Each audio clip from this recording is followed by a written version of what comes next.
Hey there everyone, welcome back to the walkthrough series. In this video we're back again to reading passage 3, which is from test number 4, Cambridge number 9. Pretty straightforward. The development of museums seems like a more of a factual thing.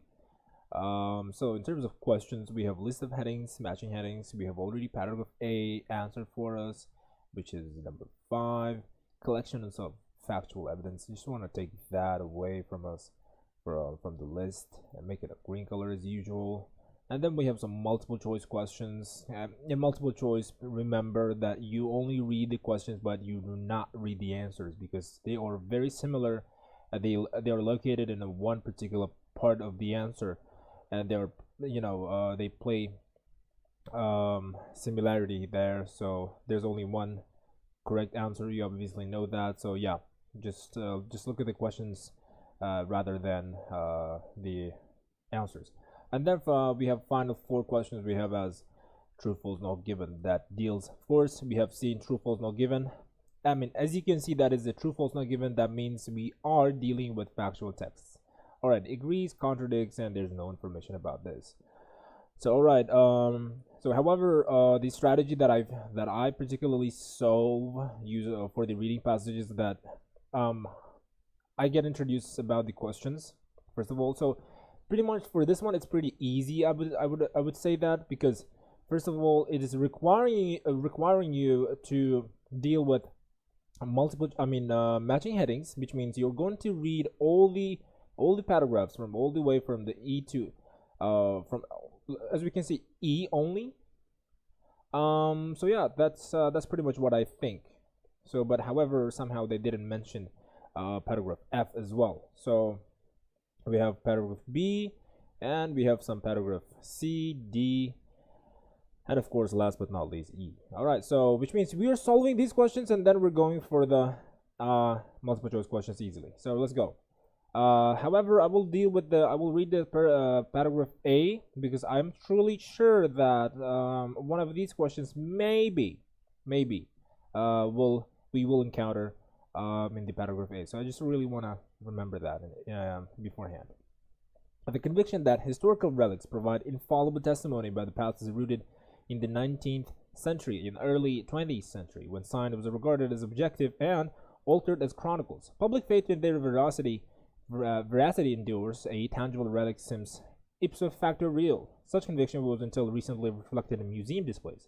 Museums used to look, and some still do, much like storage rooms of objects packed together in showcases. Good for scholars who wanted to study the subtle difference in design, but not for the ordinary visitor to whom it all looked alike. Similarly, the information accompanying the objects often made the little sense to lay the visitor.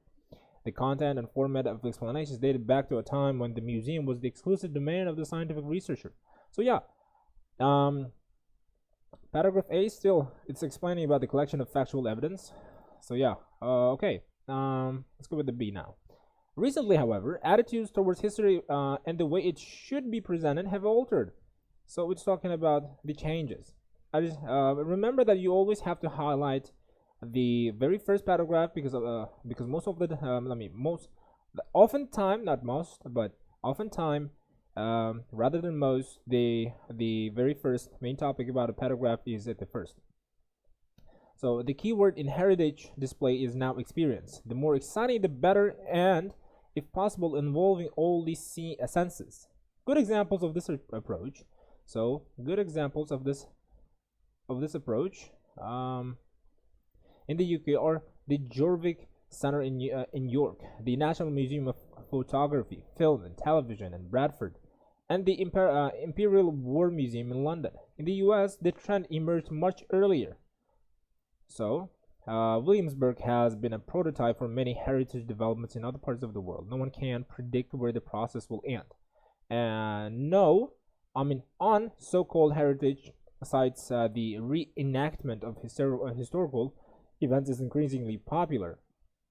We just want to take that as well. And computers will soon provide virtual reality experiences which will present visitors with a vivid image of the period of their choice, in which they themselves can act as a part of the historical environment. Pretty pretty good question over here. Okay, such developments have been criticized as an intolerable vulgarization, but the success of many historical theme parks and similar locations suggests that the majority of the public does not share this opinion. So, what do we have as an option? So recently, attitudes towards history of the way it should be presented have altered, meaning they're saying that there are tangible ways, there are intangible ways, meaning that computers will still provide, they will use VR, meaning virtual reality, to demonstrate about the past history.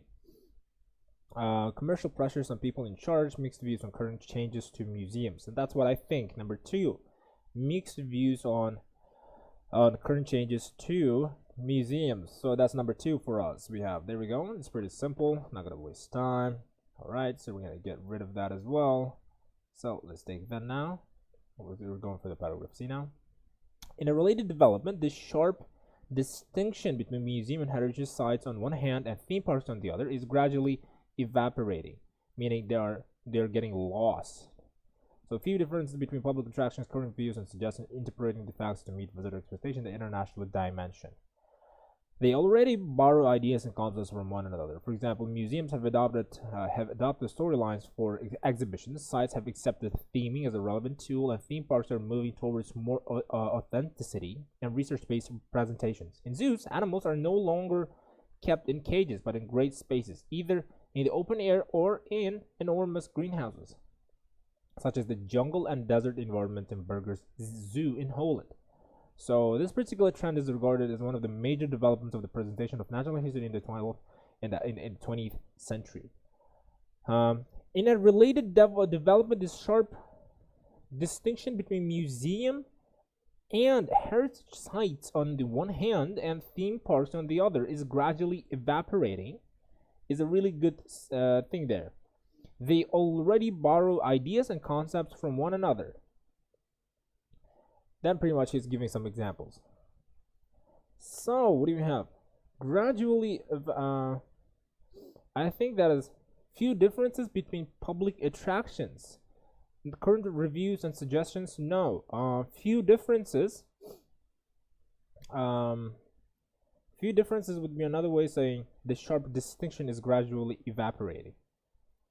So that's what I think. I mean, international dimension, no, there's nothing like that. So the most suitable one is number 6. So we're gonna choose that. Okay, so we have it finished there. Theme parks are undergoing other changes too, as they try to present more serious social and cultural issues and move away from fantasy.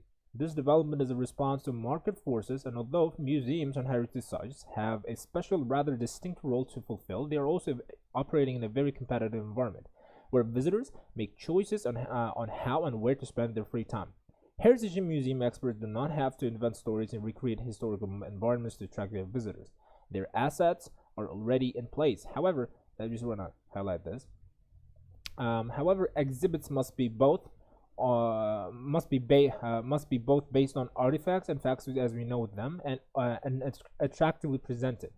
So we have a contradiction here. Those who are professionally engaged in the art of interpreting history are thus in a difficult position, as they must steer a narrow course between the demands of evidence and attractiveness, especially given the increasing need in the heritage industry for income-generating activities. So interpreting the facts, commercial pressures on people in charge. They're really going to museum and heritage experts do not have to invent stories and recreate historical. Do not have to invest stories and recreate historical monuments to attract their visitors. Their assets are already in place. Meaning commercial places in the is that what it is? Commercial places.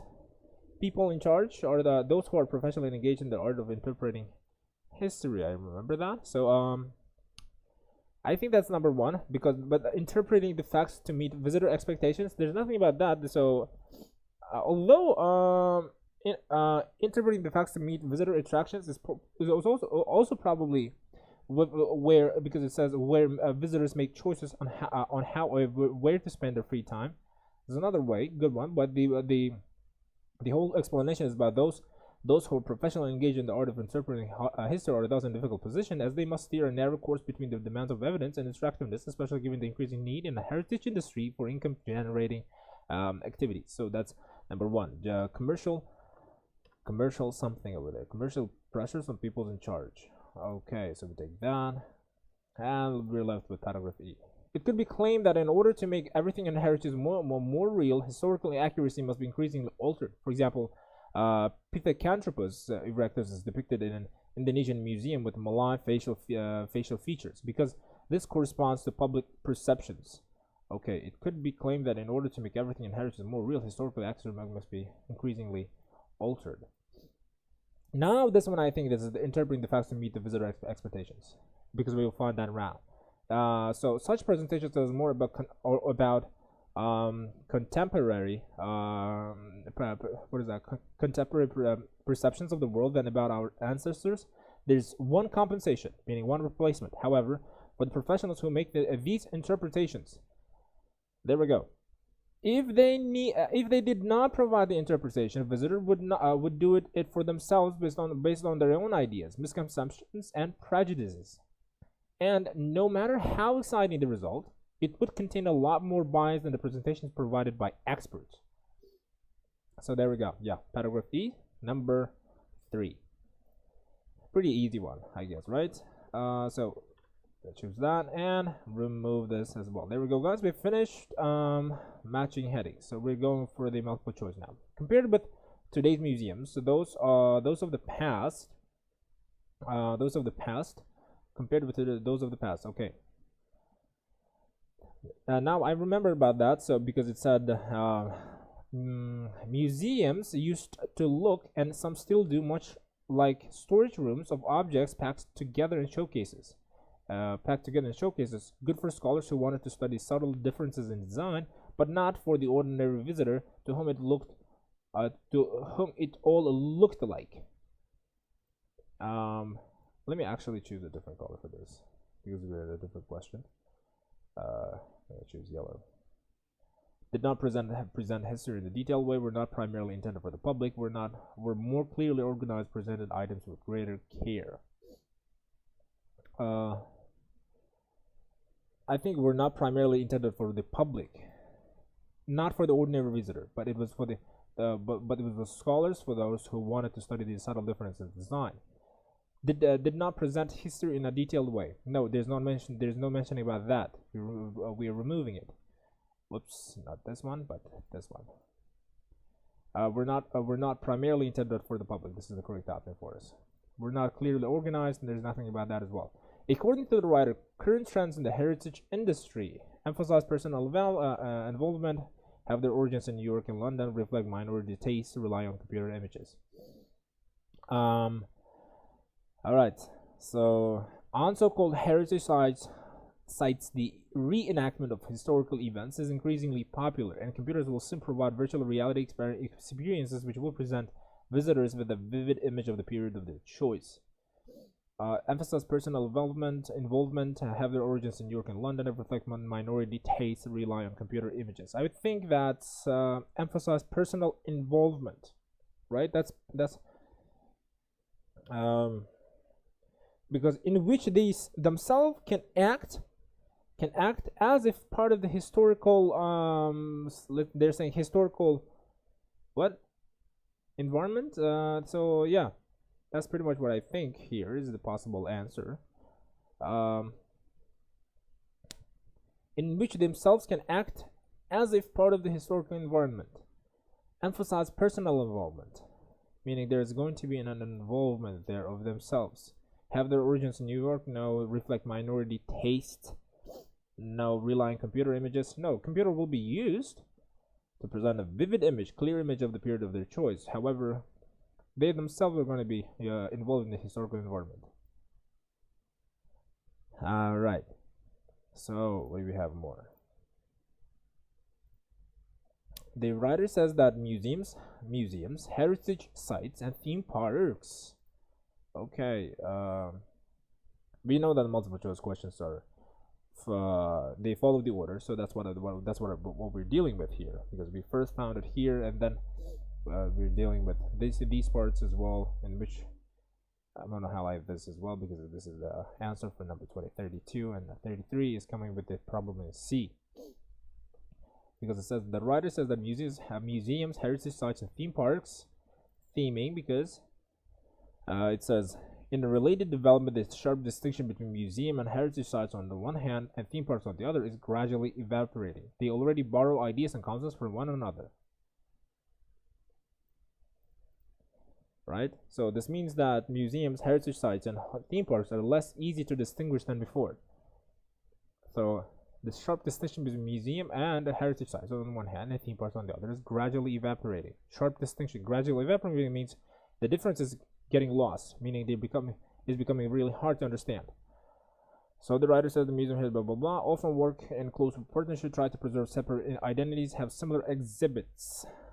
They are less easy to distinguish than before. There we go. Have similar exhibits? I mean, no, they don't have similar exhibits, but these is gradually evaporating, meaning they're still there. Try to preserve separate identities, often work in close partnership. No. So paragraph E, the writer suggests that some museum exhibits. Paragraph E, okay, or is it paragraph? I mean, we're left with 34. Sorry for that. The writer says that preparing exhibits for museums, experts should what? Okay. Theme parks are undergoing. So what do we have here? Heritage and museum experts do not have to invent stories and recreate historical environments to attract their visitors. Is that what? However, exhibits must be both based on artifacts and facts as we know them and attractively presented. Those who are professionally engaged in the art of interpreting history must steer a narrow course between the demands of evidence and attractiveness. So what are they saying? So in terms of preparing to show the visitors in museums, experts have to balance conflicting priorities. I mean, balance. You have balance. Have to balance conflicting priorities. That's what I think. Let me take that. Have to balance conflicting priorities because they're saying that they must steer a narrow course. Conflicting minorities is another way of saying evidence and attractiveness. That's what it is.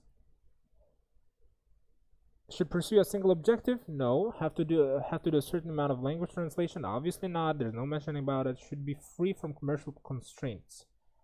Nothing about that as well. So you can see that it's not mentioned. So the most probably answer is going to be D. In paragraph E, the writer suggests that some museum exhibits. Okay. So what do we have in paragraph E?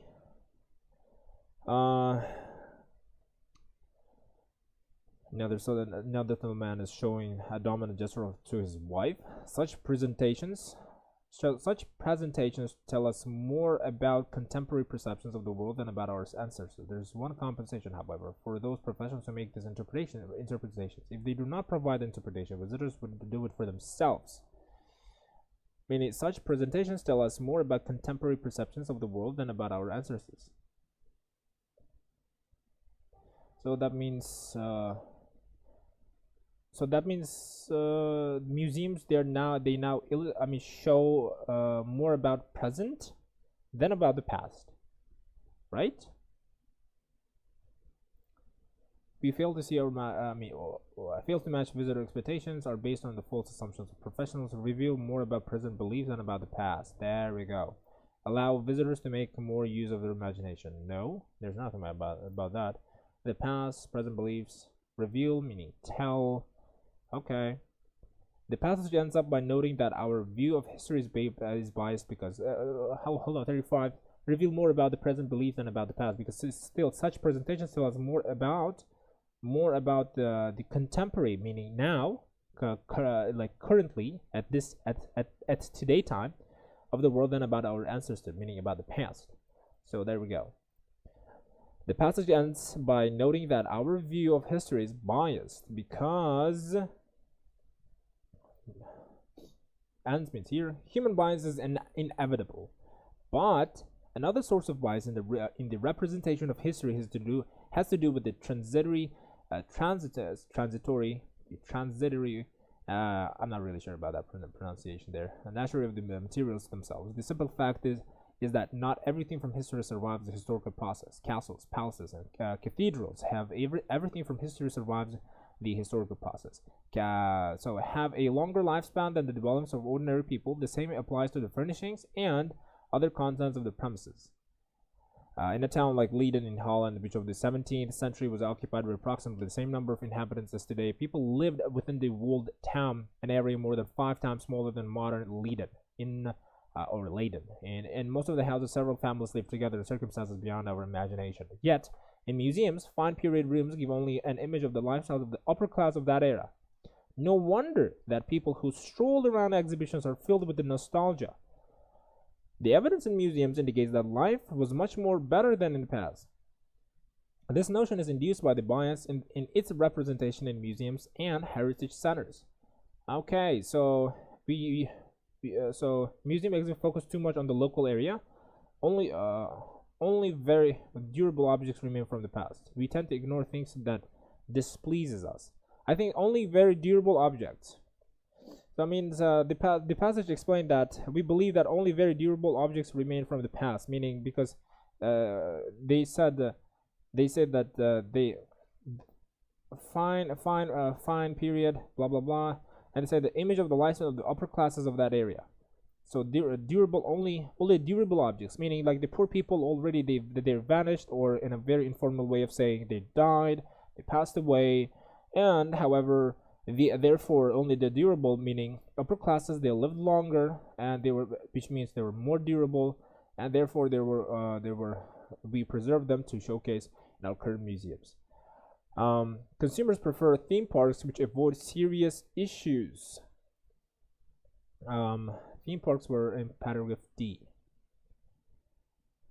Theme parks are undergoing other changes too, as they try to present more serious social and cultural issues and move away from fantasy.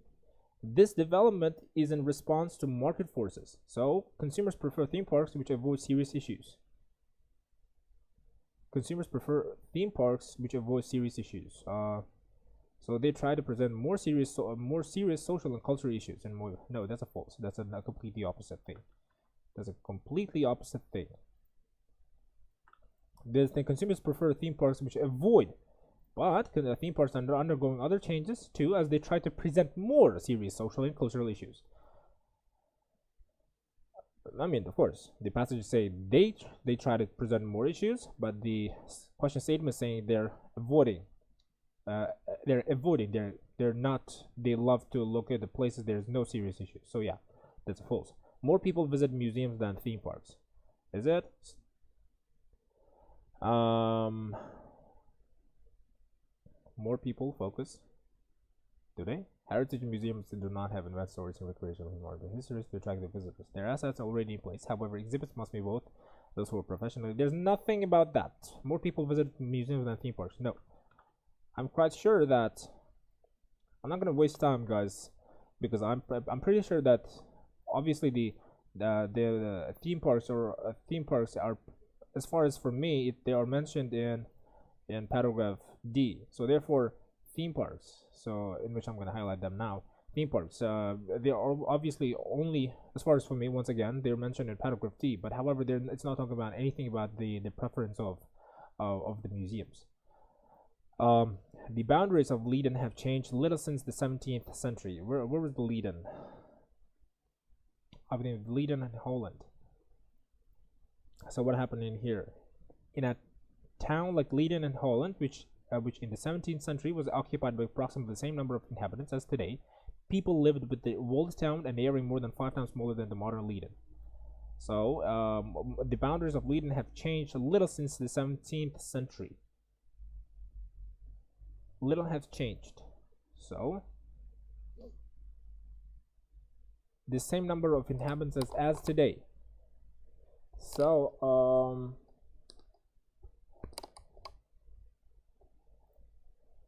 the boundaries of Leiden have changed little since the 17th century. The boundaries. So 17th century was occupied by approximately the same number of inhabitants today. People lived within the walled town, an area more than 5 times smaller than modern Leiden. No, false.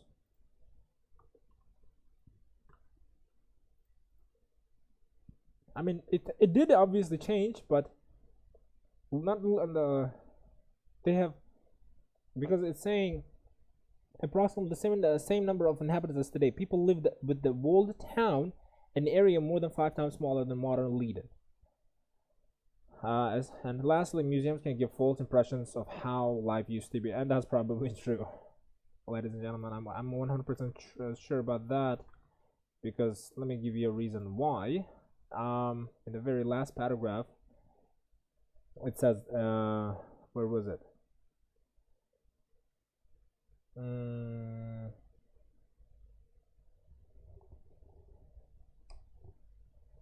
Okay, where was that?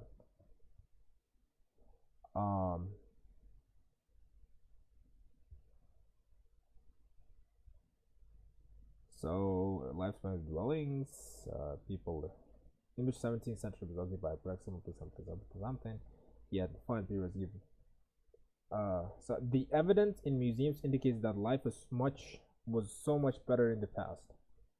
So this notion is induced by the bias in the presentation of representation in museums and heritage centers. So yeah, museums can give a false impression of how life used to be, because they only show about the upper classes, rather than those who were pretty much stuck in a walled town, meaning they were very small class. So there you go, guys. We pretty much finished passage number 3. So yeah, if you have any questions, please yet again, please leave your questions in your comment section below, and I'll be happy to respond them back. And yeah, so please like the video, because your support means a lot for our channel, as it helps us to grow and provide such educational content absolutely free of charge for all the budgets. Thank you very much for watching, guys. Please subscribe if you haven't. Like the video if you found it useful. Of course, if you found it this useless, you might obviously dislike it as well. So thank you very much once again, guys. You have a wonderful time.